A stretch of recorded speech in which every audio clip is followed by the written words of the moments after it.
I like to do sort of what I call like a flow through, right? So where does it start?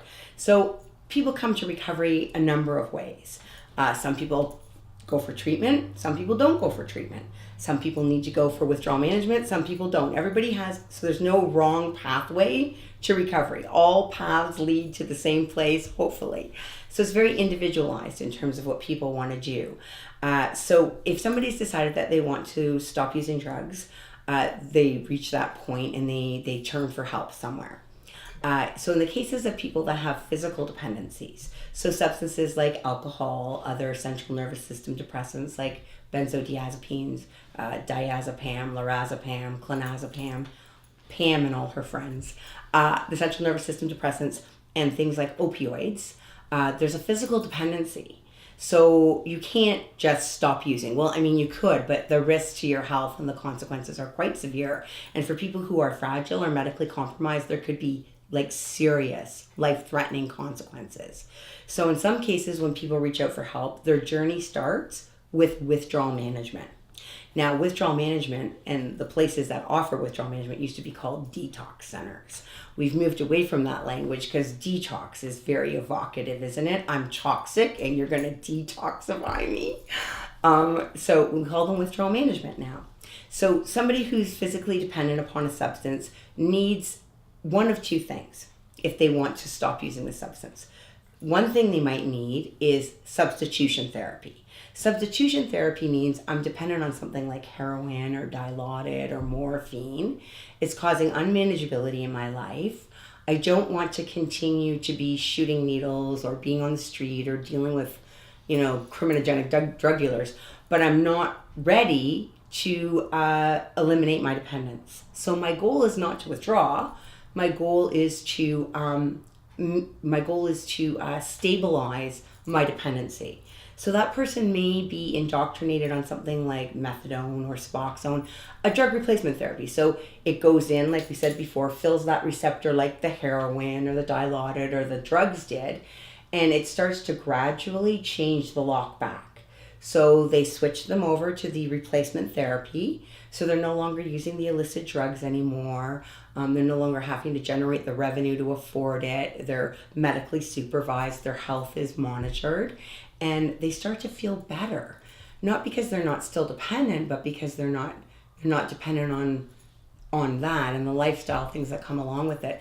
And then gradually they can look at reducing the dose of that over time or not. I mean, that's an individual preference. Other people want to become abstinent. They just don't want to be dependent on anything anymore. They don't want drug replacement. They want to get off of it.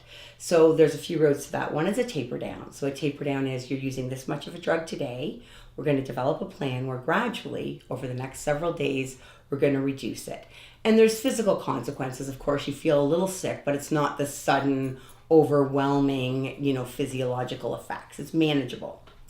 The other thing is a protocol. So when we say a protocol, we mean it's a sort of a standardized thing that the doctors in Ontario write a prescription for based on level of dependency. It's clonidine and clonazepam. So it's sort of a mild sedative tranquilizer along with something that stops you from sweating.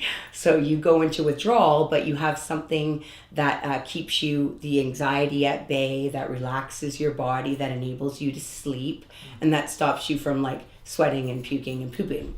So there's lots of ways to deal with physical dependency, but that's the beginning. So whatever way you pursue, there's a lot of things that will influence how you pursue that.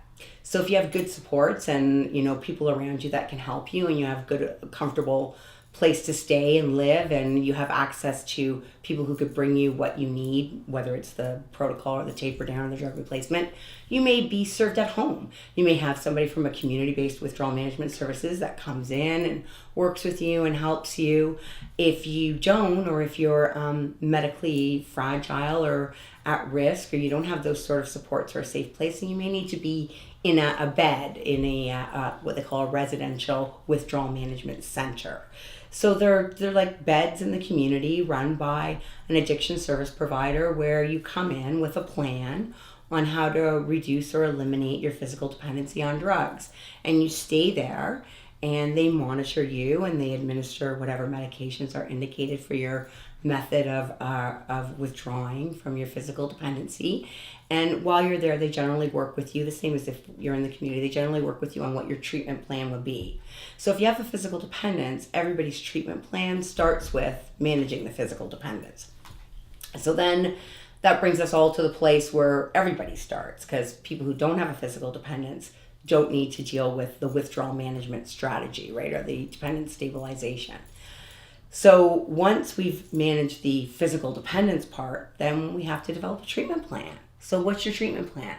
Well, your treatment plan largely depends on two things. What's your goal, number one, and number two, what's your acuity? So when I say acuity, I mean if you have been using for 2 years and you have never been to treatment before, and you have a lot of good resources, and you have a lot of individual strengths and resiliency, then you may need some counseling sessions and a support group, and you're going to be good. If you have a myriad of factors compounded by mental health issues, a history of trauma, a lack of resources, current crisis situation, then you might need more intervention. So it varies from individual to individual. We try and do a process that's called treatment mapping. So treatment matching. So treatment matching means we take a look at you, what you used, how long you used, what the consequences of your use were, what your mental health is, what your physical health is, what your support network is. Like all these factors come into play. And then your treatment plan includes a sequencing of events that are part of a broader treatment plan. What's problematic is that a lot of people see coming to treatment as the treatment, and it's not. Coming to treatment is like a live-in treatment center program is the middle part of a longitudinal plan. This is not where you get well. This is where you come and begin the work. We're like the surgery. So you have an ACL tear.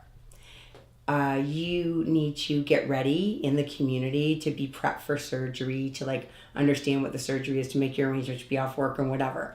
Then you come in and we do the surgery. You never see the surgeon other than afterwards, right? You work with a rehabilitation therapist. It's the same thing with addiction. An inpatient treatment center, a live-in treatment center, is a place where you go to do the big sort of focused piece of work. And then you go back to the community and you continue on your journey. Television, especially places, oh my gosh, can I say something about these rehab shows? Oh my goodness. You don't do an intervention, throw a hood over somebody, throw them in the back door of a van and drop them off at a treatment center. That's just simply not how it works. Those intervention shows are one of the worst things that has happened to the addiction treatment system. People are not ready, and that's not how we bring somebody in without a plan. We're just going to dump them at a residential treatment center. Well, what happens when they leave here? What's in place in the community, People need to be ready to come here. And ready to come here means that you have stable housing, you have a source of income, you have a support network, and you have a plan for continuing care when you leave. So when we talk about people who actually come to a physical treatment center, so there's a lot of different kinds of treatment. Again, what is your goal and what do you need?